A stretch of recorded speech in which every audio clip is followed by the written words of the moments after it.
નમસ્કાર મંતવ્ય ન્યૂઝમાં આપનું સ્વાગત છે। મેટ્રો એટ 10 સાથે હું છું હિનલ। વડોદરાથી સમાચાર સામે આવી રહ્યા છે તો વડોદરાથી મહત્વના સમાચાર સામે આવી રહ્યા છે। વડોદરામાં આશોજ ગામના ઘરોમાં પાણી ઘૂસ્યા છે તો નીચાણવાળા વિસ્તારોમાં વરસાદી પાણી ઘૂસ્યા હોવાના અહેવાલો સામે આવી રહ્યા છે। વિશ્વામિત્રી નદીના પાણી લોકોના ઘરોમાં ઘૂસી ગયા છે। નવી નગરીમાં નીચાણવાળા વિસ્તારોમાં પાણી જ પાણી જોવા મળી રહ્યું છે તો પાણી ઘરમાં ઘૂસતા જ સામાન્ય જનજીવન પર સીધી અસર થઈ છે। લોકોની ઘર વખરીને નુકસાન થયું છે। વડોદરાના આસોજ ગામમાં ઘરોમાં પાણી ઘૂસી ગયા છે તો નીચાણવાળા વિસ્તારોમાં વરસાદી પાણી ઘરોમાં ઘૂસ્યા છે। જે દ્રશ્યો સીધા સામે આવ્યા છે વડોદરાના આસોજ ગામથી।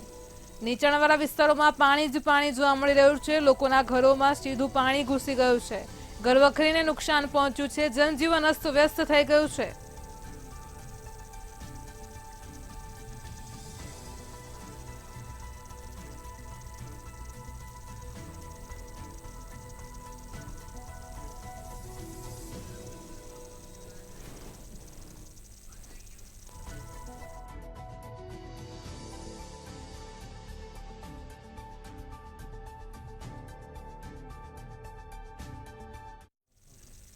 જામનગરમાં વૃક્ષ ધરાશયી થયું છે જે ઘટના પ્રકાશમાં આવી રહી છે। વરસાદી માહોલની વચ્ચે જામનગરમાં એક વૃક્ષ ધરાશયી થયું છે। નહેરુ માર્ગ ઉપર એક મહાકાય વૃક્ષ ધરાશયી થયું છે। વૃક્ષ ધરાશયી થતા જ રસ્તો બંધ થયો છે તો મનપા ફાયરની ટીમે મહાકાય વૃક્ષનું કટિંગ કરવામાં આવ્યું છે।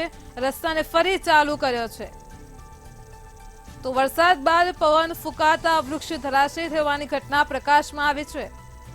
જામનગરમાં નહેરુ માર્ગમાં મહાકાય વૃક્ષ ધરાશયી થયું છે। વૃક્ષ ધરાશયી થતા જ રસ્તો બંધ થયો છે। ટ્રાફિક જામના દ્રશ્યો પણ સામે આવ્યા હતા તો મનપાની ફાયર ટીમ દ્વારા વૃક્ષને ત્યાંથી ખસેડવામાં આવ્યું છે। વરસાદી માહોલની વચ્ચે ભારે પવન ફૂંકાતા વૃક્ષ ધરાશયી થવાની ઘટના બની છે। જામનગરમાં નહેરુ માર્ગ ઉપરના દ્રશ્યો સામે આવ્યા છે। વૃક્ષ ધરાશયી થતા રસ્તો બંધ થયો છે। વાહન વ્યવહારને સીધી અસર થઈ છે। રસ્તો ફરી ચાલુ કરવામાં આવ્યો છે।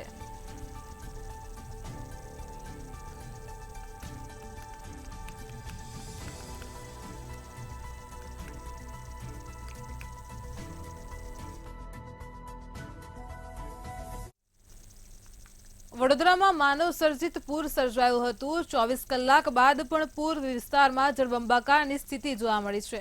ડેપ્યુટી મેયરે કબૂલ્યું છે કે શહેરનો અમુક ભાગ વેનિશ બની ગયો છે। સાથે જ કહ્યું છે કે પૂર્વ વિસ્તારની પરિસ્થિતિ પણ ગંભીર જોવાઈ રહી છે। તંત્રને તાત્કાલિક કામગીરી કરવાના નિર્દેશ પણ આપવામાં આવ્યા છે।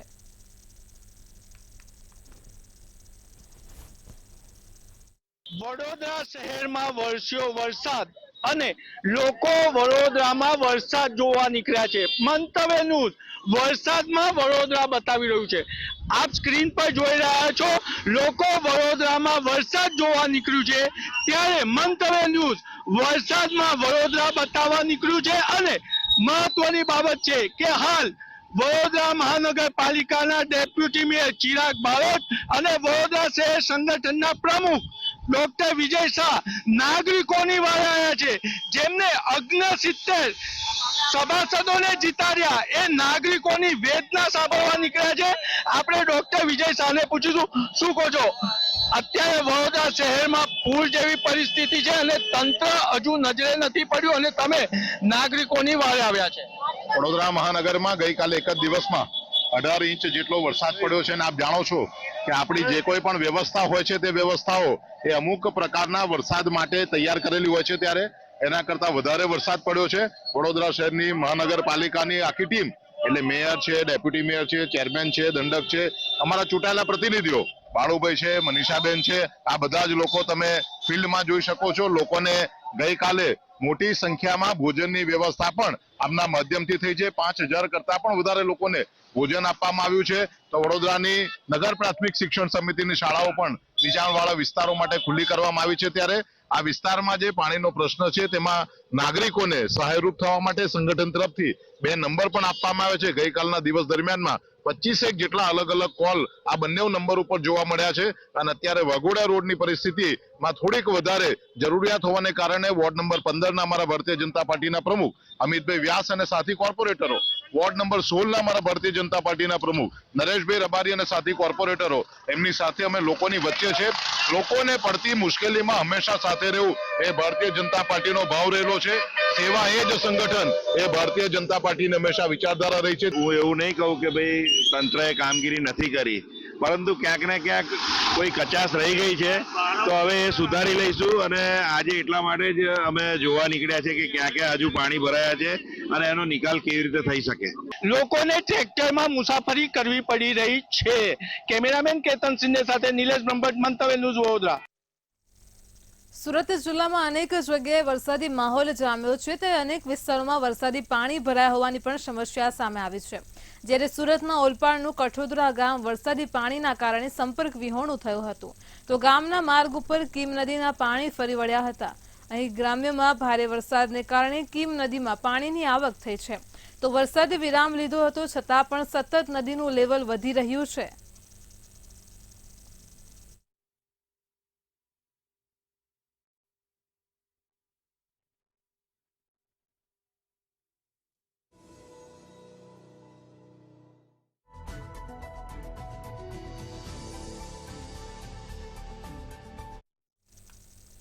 સુરતમાં સતત વરસાદને પગલે પાણીનો ભરાવો જોવા મળી રહ્યો છે, ત્યારે શહેરની ખાડીઓ ભયજનક સપાટીને વટાવી ચૂકી છે, જેના કારણે 1100 કરતા વધારે લોકોનું સ્થળાંતર કરાયું છે. તેમજ પાલિકા કમિશનરે અસરગ્રસ્ત વિસ્તારની મુલાકાત પણ લીધી હતી.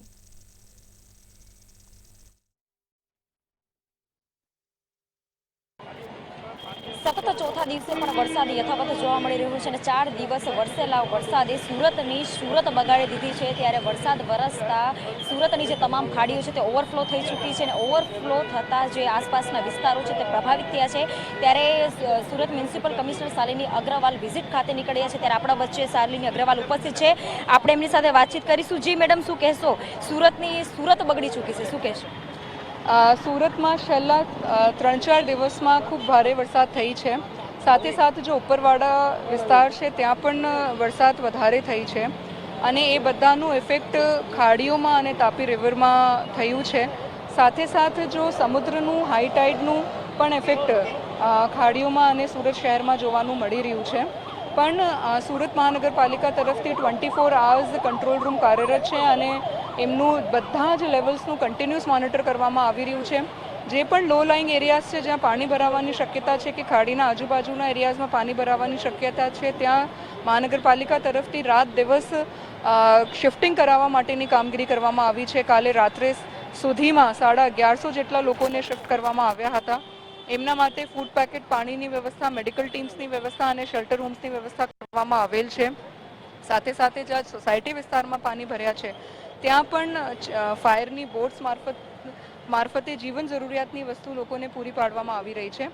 દિવસ રાત જેટલા પણ કોઈ ઝાડ પડ્યા હોય, સ્ટ્રીટ લાઇટ પડ્યા હોય, એમના માટેની સતત 24 કલાક ટીમ્સ ફિલ્ડમાં કામ કરી રહી છે અને તાત્કાલિક આ બધા ઓબ્સ્ટ્રક્શન્સને રિમૂવ કરીને રોડ્સ ખુલ્લી રહેવા માટેની કામગીરી કરવામાં આવી રહી છે અને વિવિધ વિભાગો સાથે સંકલન કરીને સુરત મહાનગરપાલિકા આ સંદર્ભમાં તમામ પ્રકાર કરું છું. તો સુરત મહાનગરપાલિકા અત્યારે સ્ટેન્ડ બાય પર આવી ચૂકી છે અને શાલિની અગ્રવાલ દ્વારા પણ વિઝિટિંગ ચાલી રહ્યું છે. ફૂડ પેકેટની વ્યવસ્થા કરવામાં આવી રહી છે અને તેમના દ્વારા જે અત્યારની કામગીરી છે હાથ ધરી લેવામાં આવી છે અને જે પણ અસરગ્રસ્ત વિસ્તારો છે ત્યાં હાલ જે ટીમ છે તે સજ્જ થઈ ચૂકી છે. કેમેરા પર્સન સતીશ પાટીલ સાથે પૂજાની સાથ, મંતવ્ય.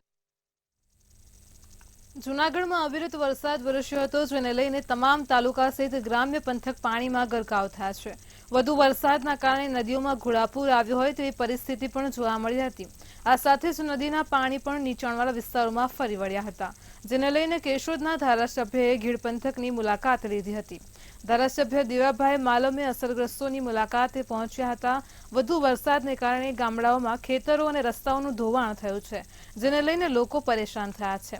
લોકોની ઘરવખરી પણ પૂરમાં તણાઈ ગઈ હતી. આ સાથે જ સ્થાનિક લોકો પણ પરેશાન થયા છે.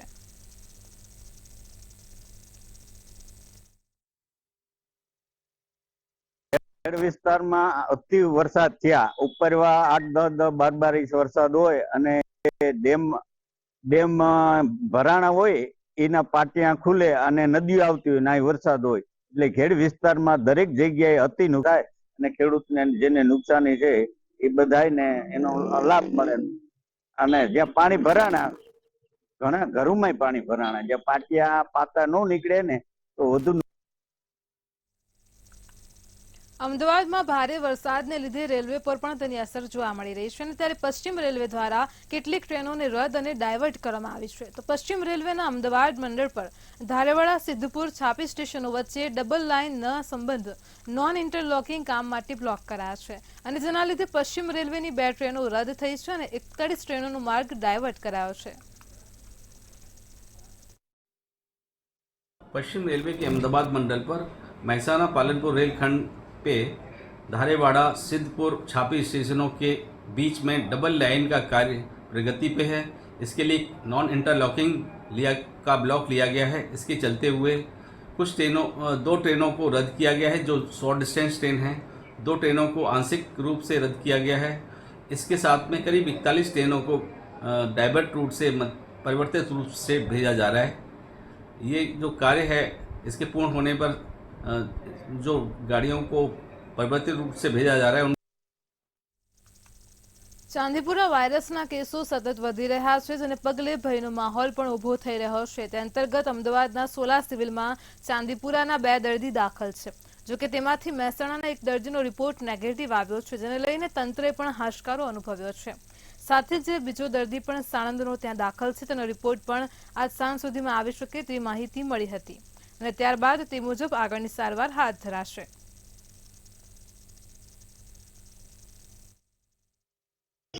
ચાંદીપુરાના 2 કેસ હતા. ચાંદીપુરાના 2 સસ્પેક્ટેડ કેસ હતા. એમાંથી એકનો રિપોર્ટ નેગેટિવ આવ્યો છે, બીજાનો રિપોર્ટ આવવાનો બાકી છે. એ બી અમે વેઇટ કરી રહ્યા છીએ. બંને પેશન્ટ અત્યારે પીઆઈસીયુમાં છે, સ્ટેબલ છે અને ડિસ્ચાર્જની રાહ જોવાય. જામનગરના વોર્ડ નંબર 12માં કોલેરા, ચાંદીપુરા સહિતના રોગચાળામાં ચિંતાજનક વધારો નોંધાઈ રહ્યો છે. ત્યારે ગઈકાલે એક જ દિવસમાં 7 કોલેરાના કેસ પણ નોંધાયા છે અને ત્યારે કોંગ્રેસના કોર્પોરેટરો દ્વારા રંગમતી નદી ખાતે જનતા રેડ કરવામાં આવી હતી. રંગમતી નદીમાં ગટરનું ખુલ્લું કલેક્શન પણ જોવા મળ્યું છે અને જેને લઈને પ્રી મોન્સૂન કામગીરી સામે પણ સવાલ ઉઠ્યા હતા.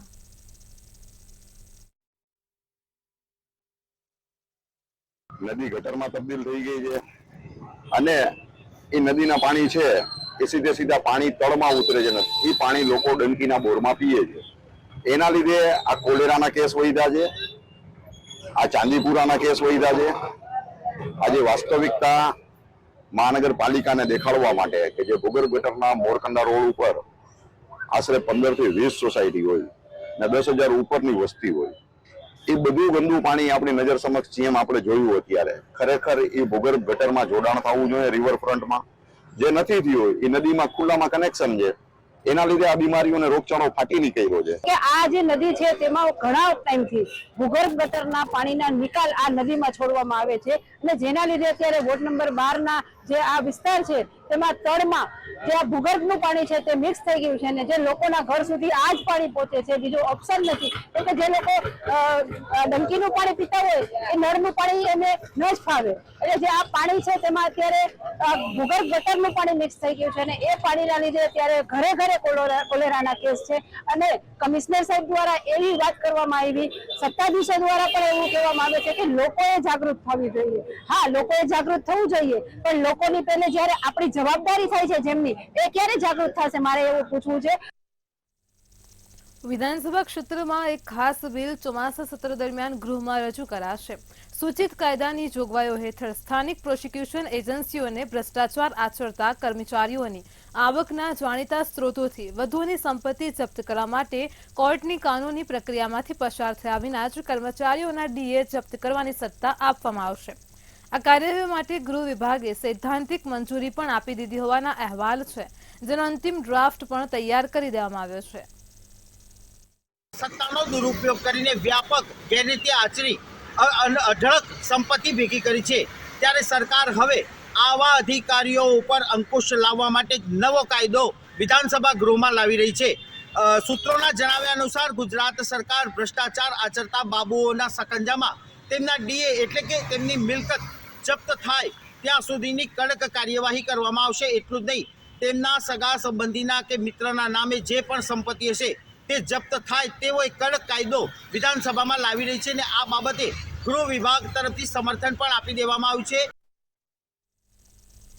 રાજ્યસભામાં શક્તિસિંહ ગોયલે ગુજરાત હાઈકોર્ટમાં જજને લઈને સવાલ પૂછ્યા હતા અને ત્યારે ભારત સરકારે સ્વીકાર્યું હતું કે કુલ ગુજરાતના હાઈકોર્ટમાં 52 ન્યાયાધીશોની જગ્યાઓ છે, એમાંથી 29 જગ્યાઓ પણ ભરેલી છે, જેની સામે 23 જગ્યાઓ ખાલી છે. એટલે કે નામદાર ગુજરાત હાઈકોર્ટમાં ન્યાયાધીશોની 45% જગ્યાઓ હાલ ખાલી છે. કે સારા વહીવટની વાતો કરનારી ભારતીય જનતા પાર્ટીની કેન્દ્ર સરકારના સમય દરમિયાન ગુજરાતમાં આપણા નામદાર હાઈકોર્ટમાં 53 જજ સાહેબોની કુલ જગ્યાઓ છે. આ 53 પૈકી માત્ર 29 જગ્યાઓ ભરેલી છે અને 23 જગ્યાઓ એ ખાલી છે. એટલે 45% કરતા વધારે ગુજરાતની હાઈકોર્ટમાં જજ સાહેબોની જગ્યાઓ ખાલી છે. આપણે બધા ફરિયાદ કરતા હોઈએ છીએ ને કે કેસના નિકાલ નથી થતા, તારીખ પે તારીખ, તારીખ પે તારીખ. પણ થાય શું? જ્યાં 45% કરતા વધારે હાઈકોર્ટમાં જજ સાહેબોની જગ્યાઓ ખાલી હોય એટલે સ્વાભાવિક રીતે જ જે કેસોનો અમદાવાદમાં સ્ટેન્ડિંગ કમિટી ચેરમેને દાવો કર્યો છે કે હવે પૂર્વ વિસ્તારોમાં વરસાદ સમયે ડ્રેનેજના પાણી બેક મારવાની સમસ્યા દૂર થશે, કારણ કે અહીં ઇન્ફ્રન્ટ ટ્રેન્ક લાઇન નાખવામાં આવી હતી અને જેથી ઓઢવ, વસ્ત્રાલ, નિકોલ, રામોલ સહિતના વિસ્તારોમાં પાણી બેક મારતા હતા. આ લાઇનને વિંજોલ એફટીપી ખાતે 500 mm ડાયામાં જોડાણ કરાયું છે. નિકોલ અને ઓઢવની અંદર વરસાદ દરમિયાન ડ્રેનેજ બેક મારવાના પ્રશ્નો ઊભા થતા હતા. પરિણામે ઇફ્ટન ટ્રંક લાઇન નાખવાનું જે આયોજન કરવામાં આવ્યું હતું ત્યાં આગળ તેને વિજોલ એફટીપી ખાતે 500 mm ડાયાની જોડાણ કરવામાં આવ્યું છે. પરિણામે જે પૂર્વ પટ્ટાની અંદર ઓઢવ વોર્ડ હોય, વસ્ત્રાલ વોર્ડ હોય અને વિજોલની અંદર જે પાણીની સમસ્યા રહેતી હતી બેકિંગ મારવાની, આ સમસ્યાની અંદરથી નગરજનોને, પૂર્વ પટ્ટાના નગરજનોને આંશિક રાહત મળશે. પરિણામે એફટીપીમાં ટ્રીટ થયેલું પાણી સીધું એ નદીની અંદર છોડવામાં આવશે. અમદાવાદમાં કારગિલ દિવસની રજત જયંતિની ઉજવણી કરાઈ છે. કારગિલ દિવસની ઉજવણી 25 અને 26 જુલાઈ આ 2 દિવસ કરાશે અને જેમાં કારગિલ યુદ્ધને 25 વર્ષ પૂર્ણ થતા વિજયોત્સવની ઉજવણી કરાઈ હતી. અમદાવાદના લો ગાર્ડન પાસે આવેલા એનસીસી હેડક્વાર્ટર ખાતે ઉજવણી કરાઈ છે, જેમાં વિવિધ હથિયારોનું પ્રદર્શન પણ ખુલ્લું મૂકવામાં આવ્યું હતું. તેમજ રેસ્ક્યુ માટેની વિવિધ બોટ અને આધુનિક સામાનનું પણ પ્રદર્શન કરાયું છે. આ પ્રદર્શન સ્કૂલના બાળકો અને લોકો માટે 2 દિવસ માટે ખુલ્લું મૂકવામાં આવ્યું છે.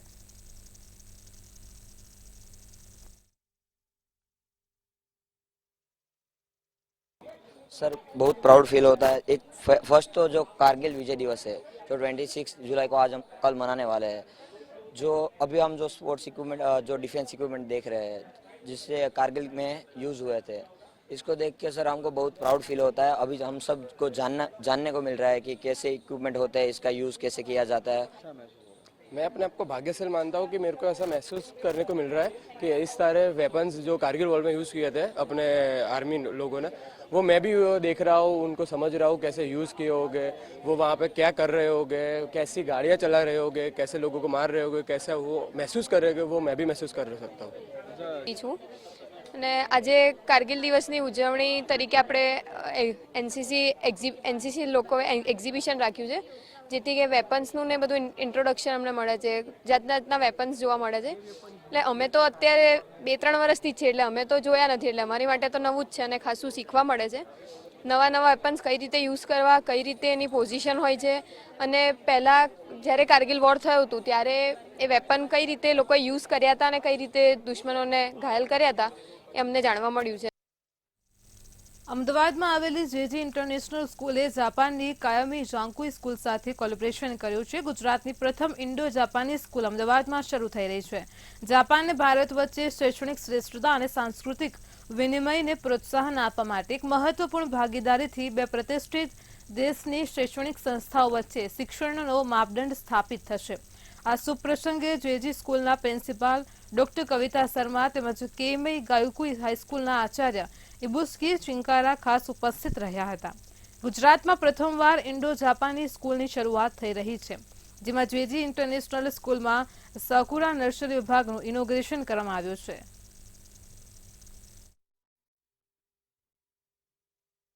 हम इंडिया और जापान बहुत संस्कृति के हिसाब से बहुत सारी चीज़ें शेयर करते हैं। तो ये जब हम स्कूल करेंगे तो इसमें हम Japanese culture, Japanese language, Japanese literature सीखेंगे, Indian traditions, Indian culture, Indian सीखेंगे, वहाँ का डिसिप्लिन, वहाँ की सभ्यता, यहाँ की संस्कृति, ये सबका समावेश होगा इस करिकुलम में। ભાવનગરમાં ખાનગી શાળાની રિક્ષાને અકસ્માત નડ્યો હતો, જેમાં ઘર શાળાના વિદ્યાર્થીઓથી ભરેલી રિક્ષાએ ડ્રોન ચોક વિસ્તારમાં પલટી મારી હતી, જેના કારણે અકસ્માતમાં 4 થી 5 બાળકોને નાની મોટી ઈજાઓ પહોંચવા પામી છે, જેમાં તમામ ઈજાગ્રસ્ત બાળકોને સરટી હોસ્પિટલ ખાતે ખસેડવામાં આવ્યા હતા અને સારવાર શરૂ કરાઈ હતી।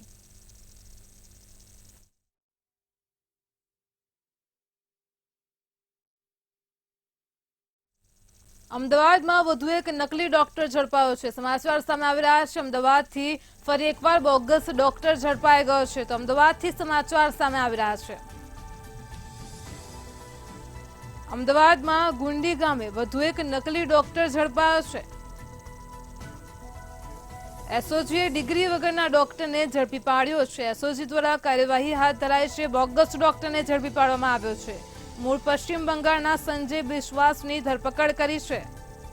તો એલોપેથિક ડોક્ટર ગણાવીને પોતે સારવાર કરતો હતો। ડિગ્રી વગરનો બોગસ ડોક્ટર ઝડપાઈ ગયો છે। અમદાવાદમાં વધુ એક નકલી ડોક્ટર ઝડપાયો છે। એસઓજીએ આ બોગસ ડોક્ટરને ઝડપી પાડ્યો છે। ગુંડી ગામે વધુ એક નકલી ડોક્ટર ઝડપાયો છે। મૂળ પશ્ચિમ બંગાળનો હોવાનું સામે આવી રહ્યું છે। તો એસઓજીએ ડિગ્રી વગરના ડોક્ટરને ઝડપી પાડ્યો છે। લોકોના સ્વાસ્થ્ય સાથે ચેડા થઈ રહ્યા છે। આજ મુદ્દે આપણી સાથે સંવાદદાતા મુકેશ ફોન લાઈન પર જોડાઈ ગયા છે। જી મુકેશ, અમદાવાદમાં વધુ એક બોગસ ડોક્ટર ઝડપાયો છે, શું કહેશો? જી જણાવી દઉં કે ધોળકા તાલુકાના ગુંદી ગામે બોગસ ડોક્ટર ઝડપાયો હતો। કોર્ટ પોલીસ સ્ટેશન હદ વિસ્તારમાંથી અમદાવાદ ગ્રામ્ય એસઓજીએ પ્રેક્ટિસ કરતો ડિગ્રી વગરનો ડોક્ટરને ઝડપી પાડ્યો હતો। લોકોના સ્વાસ્થ્ય સાથે ચેડા કરતો ડોક્ટરને ઝડપી પાડ્યો।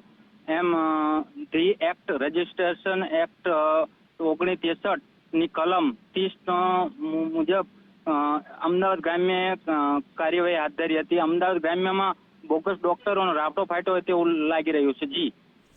જી મુકેશ, સમગ્ર માહિતી બદલ આપનો આભાર। તો દુકાન ભાડે રાખીને હોસ્પિટલ ચલાવતો હતો બોગસ ડોક્ટર ઝડપાઈ ગયો છે। ગ્રામ્ય પોલીસે ગુનો નોંધીને વધુ તપાસ હાથ ધરી છે।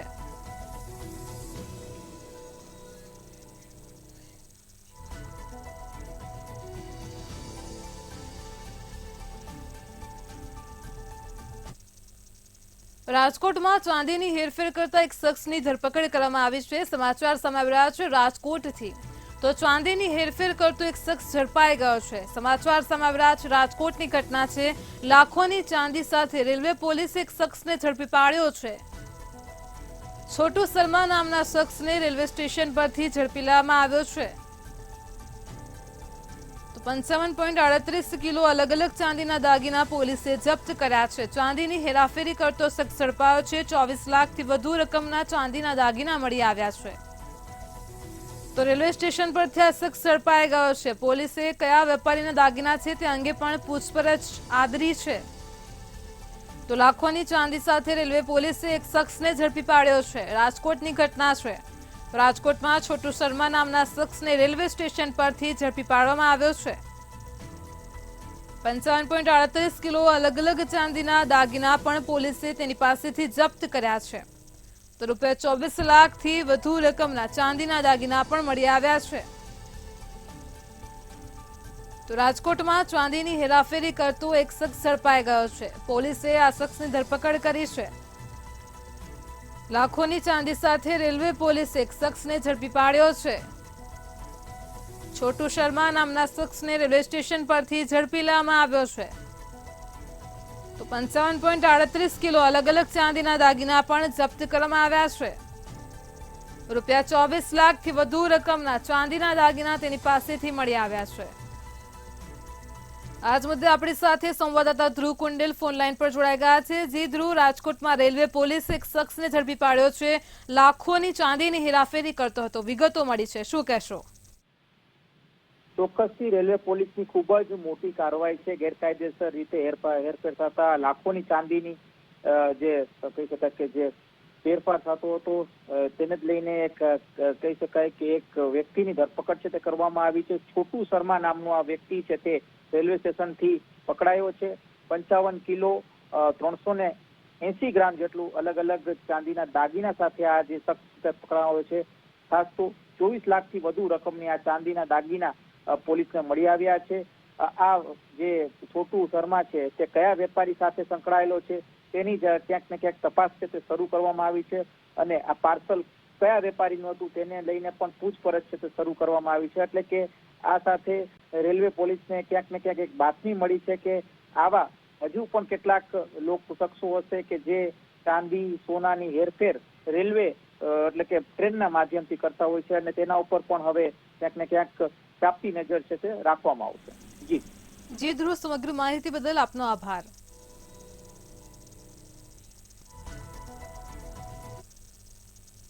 મેટ્રો 10 માં હાલ આટલું જ. પડે પણની અપડેટ મેળવતા રહો માત્ર મંતવ્ય ન્યૂઝ પર. નમસ્કાર.